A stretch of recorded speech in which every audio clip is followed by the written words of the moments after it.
தமிழ்நாட்டை ஆட்சி செஞ்ச சில அரசியல் தலைவர்களுக்கு சில மாந்திரீகங்கள் செய்யப்பட்டது. அந்த வகையில் விஜயகாந்த் அவர்களுக்கும் செய்யப்பட்டிருக்கு. அதனால தான் அவருடைய உடல் வந்துட்டு ரொம்ப பலகீனமாகி, எலும்புகள்லாம் ரொம்ப வீக்காகி, அதாவது அவருடைய உடல் வந்து சீல் பிடிச்ச மாதிரி ஆயிடுச்சு. சீல் பிடிச்சிருந்துச்சு, அவருடைய கால்கள் வந்து சீல் பிடிச்சிருந்துச்சு. டாக்டர்கள் அவருடைய கால்கள் அகற்றியிருக்காங்க. அது மட்டும் இல்லாமல் அவருடைய ஆணுறுப்பு அகற்றப்பட்டதா அப்படிங்கிற ஒரு விஷயம் தெரியலை. முறையாக விசாரணை எடுத்து இதை முறையாக விசாரித்தோம்னாக்க அப்போ தமிழ்நாட்டுக்குள்ளே நடக்கக்கூடிய மாந்திரீகங்கள் எல்லாத்தையும் கண்டுபிடிச்சி போடலாம். ஏன்னா அந்த மாந்திரீகங்களை பயன்படுத்தி தான் வந்துட்டு நிறைய விஷயங்கள் பண்ணிக்கிட்டு இருக்காங்க. தமிழ்நாடு மட்டும் இல்லை, திராவிட மாநிலங்களையும் பண்ணிக்கிட்டு இருக்காங்க. கேரளாவிலையும் வந்துட்டு மாந்திரீகங்கள் சில பேர் செய்கிறாங்கன்னு நான் கேள்விப்பட்டிருக்கேன்.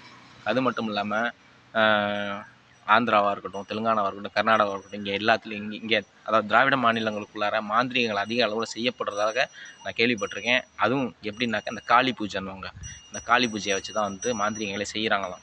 இது வந்து நம்ம முறையாக விசாரித்தோம்